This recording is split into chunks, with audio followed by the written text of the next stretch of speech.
By this point, it's no secret how much I fucking loathe Joe Biden and by extension the Democratic Party as a whole. But there's one very prevalent criticism of Joe Biden that I don't agree with, and that is pinning the blame on skyrocketing gas prices solely on Biden and thinking he, by his lonesome, can fix the entire problem. For starters, we were just in a pandemic where we were encouraged to stay in our homes, unless one was an essential worker, of course, so naturally, people didn't go out very much. People didn't go out and drive as frequently, and thus didn't have as much of a need for gas. This resulted in oil companies reducing their production of gas, and then after the vaccine rolled out and civilization began to inch its way closer and closer to where it was before the pandemic, all of a sudden, gas shot up in demand. People began to go to work, or school, or college on a physical level again, and just in general, society began to get more comfortable with going out more and being in public spaces more often because the vaccine granted them a lower risk of potentially catching and spreading a deadly fucking virus. And naturally, when modern society wants to go out, they're most likely going to use their, unfortunately, preferred method of transportation.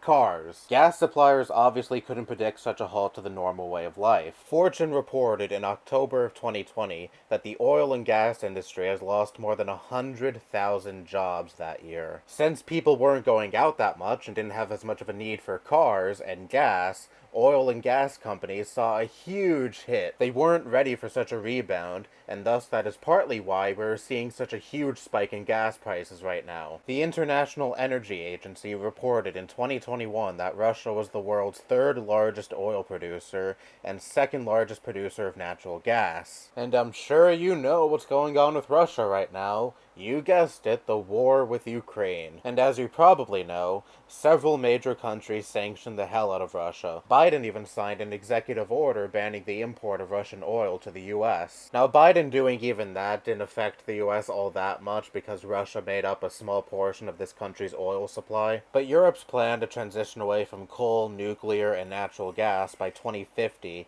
made them more reliant than ever on Russia's natural gas. Since the EU plans on cutting off 90% of Russia's oil imports, they've spiraled even further down an energy crisis. This does not just affect Europe, this is felt on a global level. The bottom line is, there is a myriad of different reasons as to why gas prices are so sky high in this country. Just pinning the blame on Biden ignores all of these other geopolitical factors. I get that it's easier to pin the blame on one boogeyman, but the problem is so much more complex than you think. A lot of these factors that come into play when it comes to oil prices in this country were completely out of Biden's hands. He does not have some magical button at his desk in the Oval Office that dictates gas prices in this country. He cannot just on a whim press the gas prices go up button or gas prices go down button. And it's so goddamn frustrating because it seems like half of this country's fucking population seems to think this is how economics works. It's a narrative that is pumped by Republican politicians. They claim to care so much about the horrible gas prices in this country and claim that they're on your side when it comes to this issue. But then when it comes to passing legislation that aims to fight against price gouging, Republicans shoot that shit down real quick. When Republicans say, we want to lower your gas prices, it's just a fucking virtue signal to siphon votes from people. They refuse to provide any coherent plan when it comes to fighting against price gouging, but just complaining about it and appealing to their voter base without doing a single fucking thing about the issue is so much easier, and their lapdog voter base will line up right behind them. Again, I fucking hate Biden too. It put a bad taste in my mouth to defend the guy in this video, but I prefer to direct my hatred towards people for the right reasons. And yes, I think Biden should absolutely do more when it comes to fighting against rising gas prices.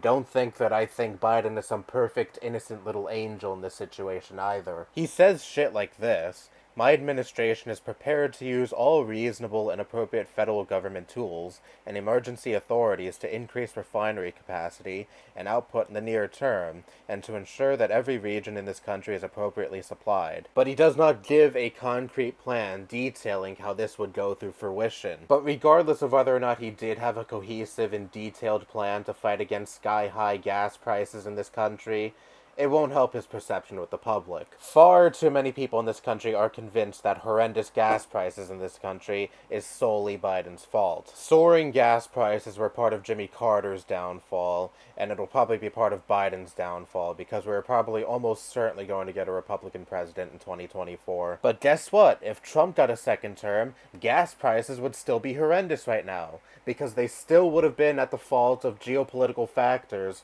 that would have been out of Trump's grasp. But here is one thing I know for damn sure would be different.